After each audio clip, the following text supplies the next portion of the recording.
Right, so I've done it. I've played it using Tairitsu, look 797. So now there should be these things.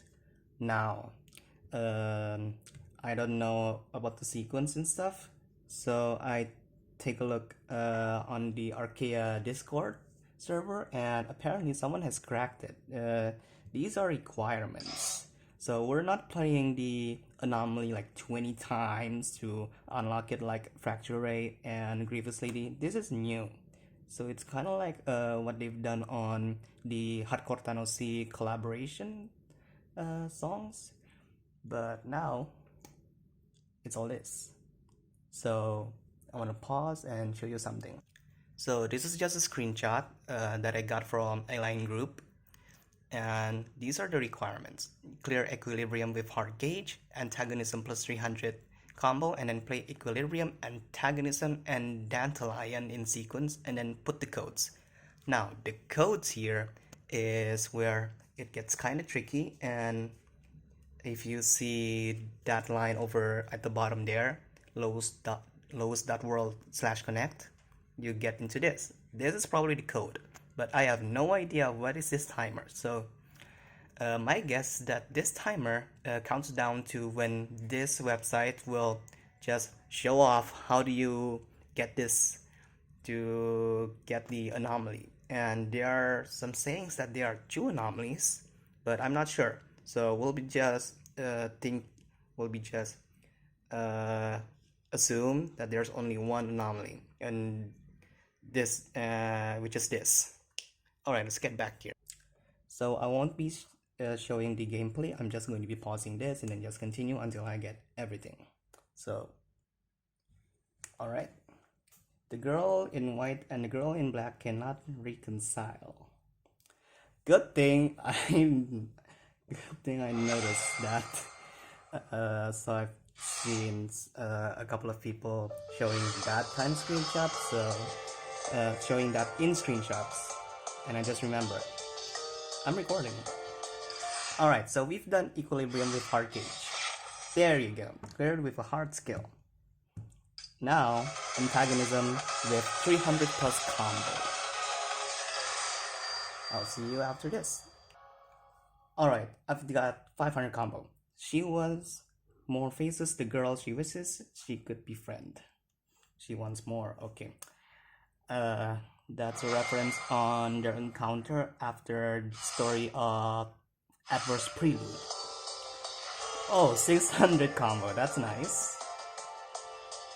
Alright.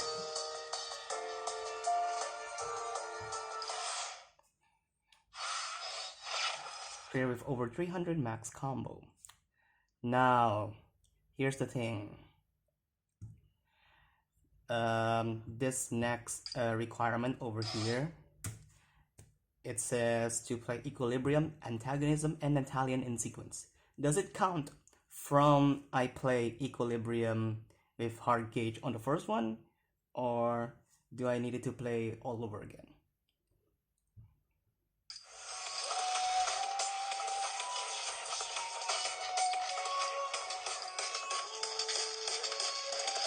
One way to find out.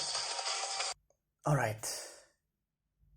Yes! And thus it is Tairitsu's turn to gain the upper hand. Ooh. Yes! So it does count from the beginning. So the only thing you need to do is just play equilibrium with the hard gauge, antagonism plus 300 combo, and then straight up Dantalion. Now.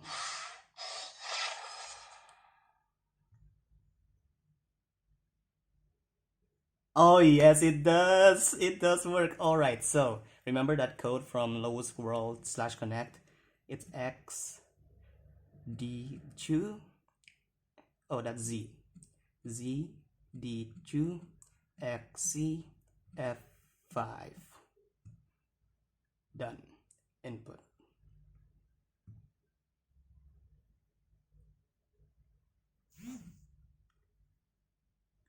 ZD2 XCF5.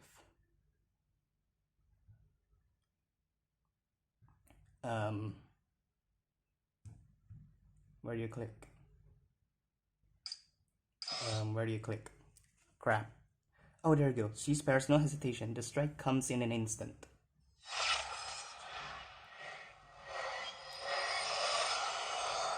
Ooh, what is this?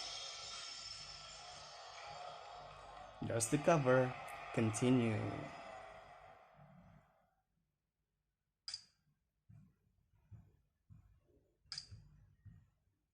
Alright. The illusion of an even match shatters, and with its destruction, Hikari's hope finally begins to waver. Without warning, Hikari's storm flies to Taritsu's side, cloaking the other girl in darkness and light. As they surround her, her eyes shut for a moment, and when they open again, those countless memories unfurl behind her as 6 gargantuan wings. Now hanging in the sky in blatant defiance of nature, she lays her sharpened eyes on Hikari. A simple look reveals to Hikari that the path to victory has been nearly closed. She had thought the girl a beast before, and now she sees her as what she is, above and nigh impossible. Glass rises up behind her like a gigantic sheet, a skylight, shimmering and clear. Below, Hikari has little to nothing to fight what will come. At least, that's how it feels, but no. The girl in black does not have everything. This can be survived. It can. Hikari takes up 20 memories as the windows to the heavens breaks. At first, only a handful of shards hurtle down at her, but they do so rather slowly. It disarms her. She starts to think, this is possible. As though the elaborate display a moment ago was only that, a display. As before, Hikari shields herself, quickly blocking the falling glass with unshakable focus, her eyes darting this way and that to keep the measure of the flitting, brilliant crowd. It makes her confident. She misses nothing. She allows herself a smile. At the least, she'll be able to run from this. At the least, this won't be the end. A single piece then flies to the middle of her chest. Its delivery interpretable only as a message. It had flown faster than any other piece of Arcaea she'd ever seen. The girl above speaks to her through this glass shard. Enough games, and enough wasting time. Give up and die. The shard cuts through her dress, and Hikari looks into Tairitsu's eyes. The girl in black is smiling now, all the sadness and anger gone from her face. And it's the most frightful thing she's ever witnessed in her life and in her memories. The shard falls out without having reached her skin. The broken pane whirls into a sidewinding tornado. Its mouth barrels down onto her, slicing fabric and skin, but otherwise simply passes by. And this is one more message. Before the end, the girl in black wants her enemy to know where this began. Fear overwhelms her in this riptide of glass, rushing and cutting past her in powerful amounts. Turning up and swirling as pulled by a great wind, she is made absolutely afraid. So petrified, she stands fast and watches. She stands, watching memories of a filthy world. Memories of pain, betrayal, envy, death, suffering, and decay. Dark. They are only dark. Wherever it is these shards reflect, she sees little light there. Whatever small sparks she sees fade away in an instant. This is what the other girl describes to her. The foul reflections of places gone that had been tormenting her since her awakening. She would now use them to torment another. Glass hooks under Hikari's sleeves and stabs into her skirt. They drag her upward, up into a domain where she can no longer stand. Tears fill her eyes as an emotion fills her heart. The emotion that comes when recognizing imminent death. This is not fear. Terror is too little to describe it. Desperation? Hope? Her own memories run through her head. It's as if she's searching for one that will stand out, one that will inform her that she's come across something like this in the past, and this is how to escape. But nothing comes. The black storm rages over torso, cutting with little mercy, pure torturous intent, coming closer and closer. as if the intent alone would inflict a fatal wound upon her flesh. It is unbelievable. The situation is so far beyond anything she's ever borne witness to, whether in her own memories or those of others. This disgusting blend of facing the unknown, yet knowing precisely what awaits her on the other side. Horror, not fear. Horrific understanding. There is no control over glass for her here. Something, anything, an anomaly, a miracle. If something like that appeared, she could make it up. She could step away. She could live. If there was ever a time, it is now and here. The ground below burst, as if the world itself is rising up to join the hunt. It is now. Now, a shard will come to save her. She prays with all her being for the will of the world to fly to her side and spare her. For some mechanism of fate, for the wheel of fortune itself, to produce a god that will grant her victorious power. Beg for it. Hope for it. Hold that peace which once brought you salvation close to your bleeding chest once again. That symbol of rescue, of redemption. It will surely... Oh.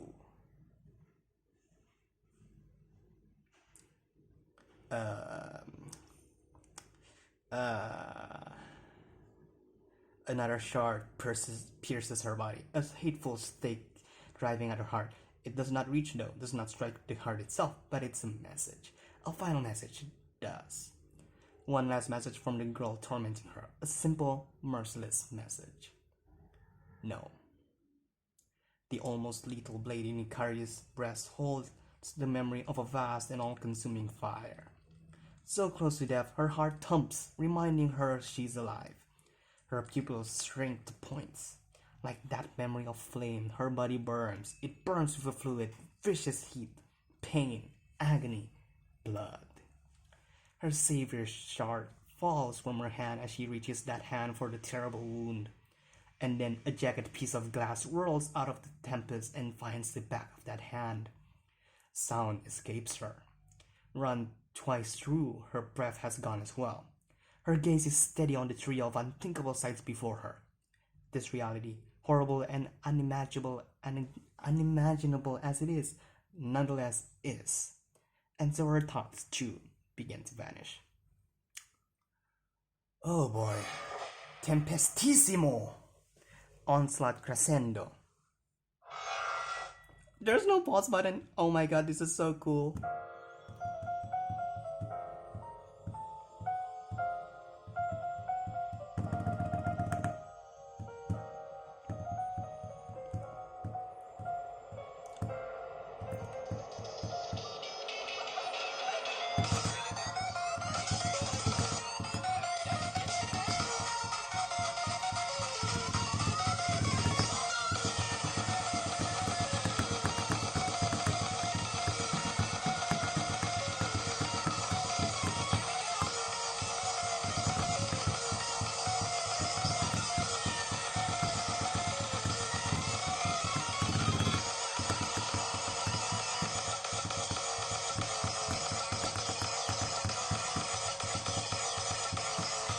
Oh, frick.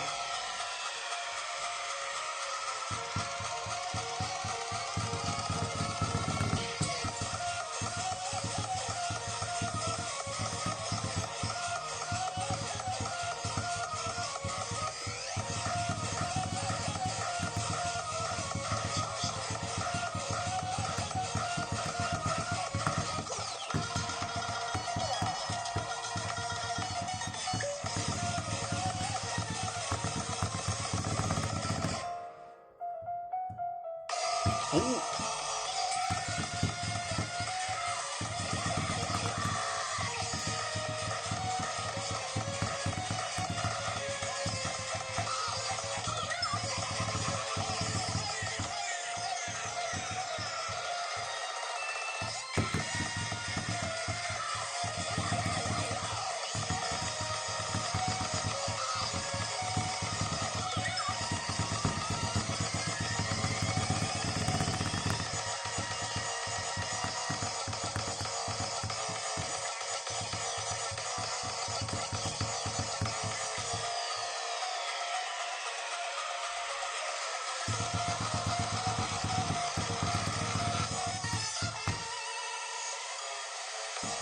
Ooh, boy, wow. Whew. First of all, my boy t+pazolite is back on Arcaea again. That is so dope. Also, those soft lines are... Ooh. God damn. Is there more story? No. Like, oh my god. That is so dope. Alright, first of all, sorry, this video is so long, but I have no regrets whatsoever. I didn't meant this video to be together with the guide to unlock and me reading the story, but oh, that's dope. So the only mystery left is that about the rumors of a second anomaly, and this timer right here. 46 hours, 26 minutes and 43 seconds.